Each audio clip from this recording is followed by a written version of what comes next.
यो कैसे हो। आज हम करने वाले हैं हमारे प्यारे नोटियों टाइप के वीडियो पर रिएक्शन।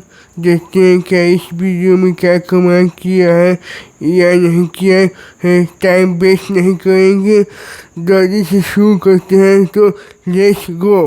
रिसेंटली मेरे दादाजी मुझसे बोले, बेटा हमारी जिंदगी का सबसे बेस्ट समय हमारा बचपन होता है। ये बोलकर वो अपने डायपर में हगने लगे। तो मैंने इस बात पे थोड़ा गौर किया और मुझे पता चला कि यस, बचपन सच में बहुत रैंडम होता है। बचपन में एक बार साइकिल की चेन चढ़ाते समय मेरा हाथ आ गया, तो मैं भाग के अपने अपाहिज दोस्त को भी ले आया कि उसके भी हाथ आ जाए। बचपन में मुझे मेरी दादी का चरित्र सही नहीं लगता था, क्योंकि वो मुझे डेली नया तारा दिखा के बोलती थी वो तुम्हारे दादाजी है। बचपन में मैं थोड़ा भोला भी था, ऐसे फालतू किसी को उंगली नहीं करता था, वरना फिर मैं 9 तक ही गिन पाता था। एक तो तब कोई भी आके गिन कहाँ पर उंगली कर रहा है यार। लगता है कि इसमें कुछ ज़्यादा ही डार्क होने वाला है वीडियो।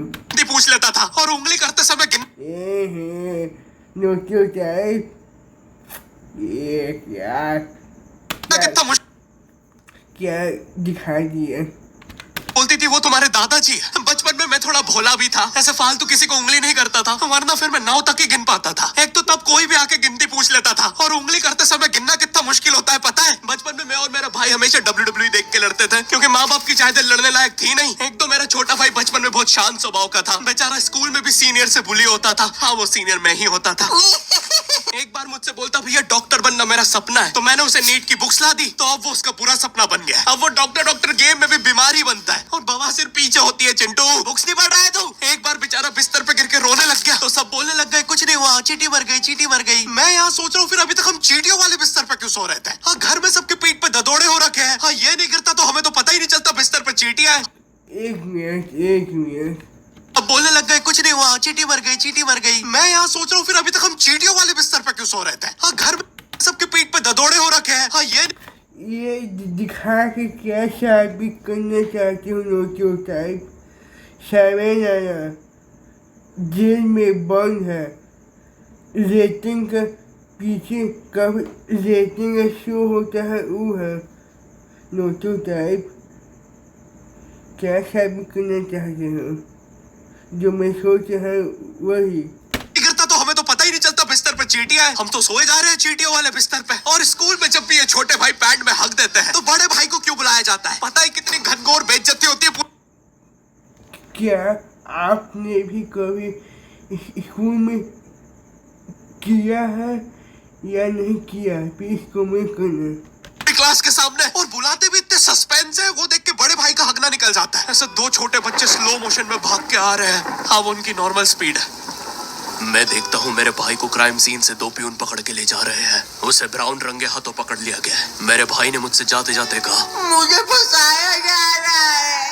मुझे पता था इस लेंडे के पीछे की कहानी इतनी सिंपल नहीं हो सकती। कड़ी तहकीकात के बाद मुझे पता चला इस लेंडे के पीछे बड़े बड़े पॉलिटिशियंस, गैंग लीडर्स और माफिया इन्वॉल्व है। मेरा भाई सही कह रहा था। वाह, माफिया। ये उसका लेंडा नहीं है। Hands up PT teacher. तो वो लेंडा तुम्हारा था। तो तुम्हें पता चल ही गया, तुम मुझे कभी नहीं पकड़ सकते। रुको, भाग गया। जाने दो उसे बेटा, हमने पीटी टीचर के बड़े भाई को बुला लिया है वो लेंडा उठाने। लेंडा आपकी नजदीकी सिनेमा घरों में पड़ा। इसको कौन देखेगा यार। होगा तो देख के पैर रखना। ये चैनल पे जितने भी अजीब और गरीब चीजें तुम देखते हो, ये मैं और मेरे भाई की लाइफ में हमेशा होती रहती है। और इसलिए हमने ये चैनल नॉटियो टाइप बनाया था। मेरे भाई ने कहा तू बोल और मैं एनिमेशन करता हूँ, और लो बन गया नॉटियो टाइप। आपके नज़र अरे अभी भी लेंडा लगा हुआ है। बचपन में बोले जाता था कि तुम जितने दांत तकिए के नीचे रखोगे तुम्हें उतने ही रुपये मिलेंगे। तो मैंने दादी की 32 ही रख दी, तो मुझे 32 रुपए मिले। वो 32 ही 7,000 की थी। जो पिटा हूँ ना मैं घर पे। क्या आप लोग ने भी रखा हुआ था कभी या अभी रखते हो या नहीं, प्लीज कमेंट करना। स्कैमर दांतों वाली परी चांदी का दांत ले जाके 1 रुपया देती है। दांतों से याद आया, बचपन में सब सूखा बॉर्नविटा खाते हैं क्योंकि दांत दूध के होते हैं। ठीक है, ये वाला जोक हटा दूंगा। बचपन में मुझे चुड़ैलों से बहुत डर लगता था। एक बार मुझे चुड़ैल के पैर के निशान दिखे तो मैं उल्टा भागा, पर फिर मैं चुड़ैल के ही घर में आ गया। हाँ, मैं पट्टी में भूल गया था उसके पैर उल्टे होते हैं। तो फिर मैंने सोचा इसका पीछे से सर फोड़ देता हूँ। सर फोड़ने गया तो वो उसका मुंह निकला। फिर से भूल गया कि साले चुड़ैलों के बाल भी मुंह पे होते हैं। आदमी को पता चले तो चले कैसे। जब मैं छोटा था नींद में बिस्तर भी बहुत गीला करता था। बिस्तर गिना करते थे या फिर कुछ और होता था नोटो टाइप। मेरी मम्मी हमेशा गुस्सा करती थी कि सोने से पहले सुसु किया कर। अब उन्हें कैसे बताऊं, फिर गीले बिस्तर में मुझे नींद नहीं आती। बचपन में मुझे गुस्सा भी बहुत आता था, तो मेरी मम्मी ने मुझे एक रेड स्टोन की अंगूठी पहना दी और सरप्राइजिंगली उससे मेरा गुस्सा इतनी जल्दी उतरने लग गया, क्योंकि अब मैं जब अंगूठी पहन के लोगों को पीटता था तो गुस्सा इतनी जल्दी शांत होता था। वैसे ये अंगूठी मुझे एक बाबा जी के आश्रम से मिली थी। जब मैं वो आश्रम में गया था, वहाँ एक बहुत ही हॉट सी बंदी मुझे देख के बार बार स्माइल करे जा रही थी, तो मैंने भी मौके क्या बात है। पे चौका मारा और जल्दी से अपना नंबर पेपर पे लिख के उसकी तरफ फेंक दिया। वो बंदी ने भी बड़े प्यार से मेरा नंबर उठाया और खा लिया। अरे भाई, उसको भूत लगे, वो तब से सबको स्माइल दे रही है। हम भी सुबह से नंबर फेंक रहे हैं, अभी तक 2 किलो पेपर खा गई है। हाँ, अब तुम्हें भी ऐसे रैंडम भूतों या स्ट्रेंजर्स पास नंबर ना फेंकना पड़े प्यार के लिए, इसलिए आओ बचपन में मेरी मम्मी हमेशा बोलती रहती थी कि बाहर जाके खेलो। अब बाहर मेरे मोहल्ले के बच्चे भाई वो ऐसे अजीब अजीब से गेम्स खेलते थे। कहीं ड्रैगन फ्लाई में रस्सी बांध के उसको पेट बना लिया है, कहीं नंगे भाग रहे टायर के पीछे लकड़ी मारते मारते। मेरी मम्मी को उन पे दया आ रही है कि बेचारे गरीब बच्चे किसी भी चीज से खेल लेते हैं, फिर हमारी कार पलट जाती है। हाँ, वो टायर हमारी कार का था। और मुझे एक बात बताओ, चक्के से खेलने पे वो गरीब कैसे कंसिडर हो रहे हैं? क्या पता उनने कार खरीद के चक्का निकाला हो, क्या पता लैम्बोर्गिनी के चक्के से खेल रहे हो। नहीं, तुम्हें कैसे पता चल रहा है वो गरीब है या अमीर? और एक चक्के से इतनी सारी एक्टिविटी करेंगे ये लोग। कभी चक्के में रस्सी बांध के झूला बना दिया, कभी झूले से फिका के खुद को लूला बना दिया, कभी लूले पे झूला बांधकर हुला हू बना दिया। ये इतने हरामी बच्चे थे, इनके साथ कोई भी घर नहीं खेलता था, क्योंकि घर ये जुए में लगा के हार जाते हैं। ये वो बच्चे जिन्हें तुम रिमोट कंट्रोल कार भी दोगे तो उसकी मोटर निकाल के पंखा बनाए। ये काम हम बहुत किए हुए हैं, रिमोट कार को मोटर निकालने का बहुत हम किए हैं। एक बार इन्होंने रिमोट कंट्रोल रिमोट बनाया था। तुम अगर इस रिमोट पे बटन दबाओगे तो इस रिमोट पे बटन दबेगी, बस।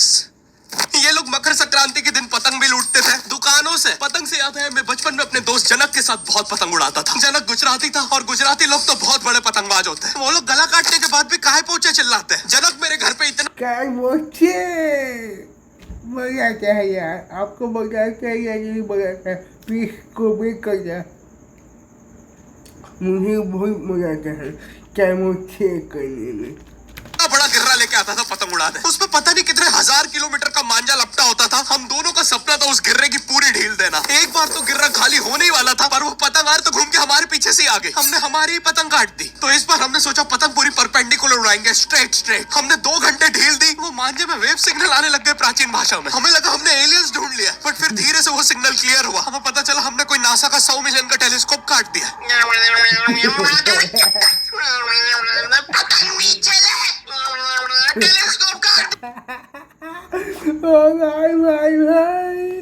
क्या फिर से सुनेगा क्लियर हुआ। हमें पता चला हमने कोई नासा का 100 मिलियन का टेलीस्कोप काट दिया।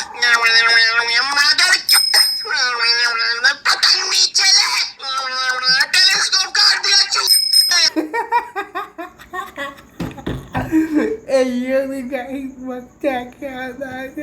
नासा का टेलीस्कोप जैसे ही नीचे गिरा, बच्चों से पहले विसरो ने लूट लिया। बहुत वियर्ड था, इतने सारे बुड्ढे छत कूद के भाग रहे थे। एक तो जनक के मांझे में इतनी सारी गठाने होती थी, वो मांझा इतना भारी हो जाता था। हम चौथे माले से पतंग उड़ा रहे, वो दूसरे माले पे उड़ रही है। बचपन में बोला जाता है किसी भी स्ट्रेंजर से बात नहीं करते, तो फिर मैं इशारे करता था। तो फिर दादी मेरे ये चित्र पे सवाल उठाती थी। दादी से याद है पुराने जमाने में एंटरटेनमेंट के लिए कुछ होता नहीं था, तो लोग 7-7, 8-8 बच्चे पैदा कर लेते थे ताकि उन्हें जायदाद पे लड़ता देख मजे ले सके। मेरे पापा के 5 भाई और 4 बहनें, टोटल 9 बच्चे। मेरी दादी ने जिंदगी के 9 साल बस बच्चे दिए। दादी ने 9 साल तक पेट में इतनी लाते खाई है, उनके अंदर से एब्स आ गए थे। मेरी दादी लिटरली अंदर से टूट चुकी थी। उनका इतनी बार ऑपरेशन हो रखा है, उनको डॉक्टर ने टाकों की जगह चेन लगा दी थी। भाई आज के जमाने में तो इतने बच्चे कोई पैदा नहीं करता, उल्टा अबॉर्शन करवा लेते हैं। और यस, मैं अबॉर्शन बोलूंगा क्योंकि मुझे जेल नहीं जाना। एक तो इंडिया में भी अबॉर्शन करवाना लीगल है, लेकिन बच्चे का जेंडर जानना इलीगल है। मतलब तुम मार तो सकते हो, लेकिन किसे मार रहे हो ये पता नहीं कर उंगली, हाँ, सीधा नहीं करके उंगली तेरा करके ये कहो। तो देखो अब रिस्क कितना बढ़ गया है। क्या पता अंदर शेर बैठा हो या कोई बड़ा गैंगस्टर, क्योंकि तुम्हें तो पता नहीं है तुम किसकी सुपारी दे रहे हो। क्या पता वो अंदर बंदे लेके बैठा हो। बचपन में सबके मम्मी पापा डराते हैं, मस्ती मत करो वरना बोर्डिंग स्कूल भेज देंगे। और मुझे बोर्डिंग स्कूल से इसलिए डर नहीं लगता था कि मैं वहां जाके अपनी फैमिली से दूर हो जाऊंगा। मुझे बोर्डिंग स्कूल से इसलिए डर लगता था क्योंकि वहां पे वो बड़े दांतों वाला ईशान अवस्थी होता है। मैंने पहली बार जब तारे जमीन का ट्रेलर देखा था तो उसमें वो पागल बच्चे ने आतंक मचा रखा था। फिर मैंने मूवी का नाम पढ़ा, तारे जमीन पे। मुझे लगा बिछाए होंगे इस पागल को पकड़ने के लिए, शॉक वॉक देना होगा तारों से। इसके तो दांत भी इतने बड़े हैं, सारे तारे काट देता होगा। मुझे ट्रेलर देख के लगा कोई एक्शन मूवी है, आमिर खान जोकर बना हुआ है। मुझे लगा यही तारों का जाल बना के पकड़ेगा पागल को। हाँ, ट्रेलर देख के तुम्हें क्या ही समझ में आएगा। एक शॉट में आमिर खान बोल रहा है आपके बच्चे को डिसलेक्सिया है, फिर अगले ही शॉट में जोकर बन के बड़ा मछलियां उड़ती क्यों नहीं। फिर मुझे लगा ये शायद अपने माँ बाप को बोल रहा था। और दया तो मुझे उस लंगड़े बच्चे पे आती है जिसके बगल में ईशान अवस्थी को बिठा दिया था। वो बेचारा उठ के भाग भी नहीं सकता। और मैंने तो सुना था बोर्डिंग स्कूल में बस नॉटी बच्चे जाते हैं, तो फिर इस बेचारे गाय से बच्चे को क्यों यहाँ भेज के रखा है? कहीं ऐसा तो नहीं इसके पहले पैर थे और ये बहुत मस्ती करता था तो माँ बाप ने पैर तोड़ के इधर भेज दिया। बस भाई मेरा हो गया है आज का। अगर तुम्हें वीडियो पसंद आई तो यार लाइक मारो। एम करते हैं 7 लाख लाइक्स के लिए। पिछले वीडियो में नहीं आए थे इसलिए अब मैं औकात में आ गया हूँ, इसलिए अभी लाइक मारो। वीडियो हो चुका है खत्म। भाई वीडियो को बहुत ही अच्छा लगा हमको।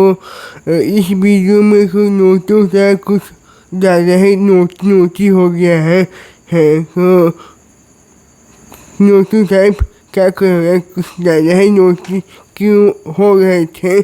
किसी को एनिमेशन वाइस वीडियो क्वालिटी मुझे तो बहुत ही अच्छा लगा है। आपको अच्छा लगता है नोटू टाइप का वीडियो या नहीं, प्लीज़ कमेंट करके जरूर बताना। तो मुझे तो बहुत ही अच्छा लगता है। तो मिलते हैं हम आपसे अगली वीडियो में। तो सबके गुड बाय।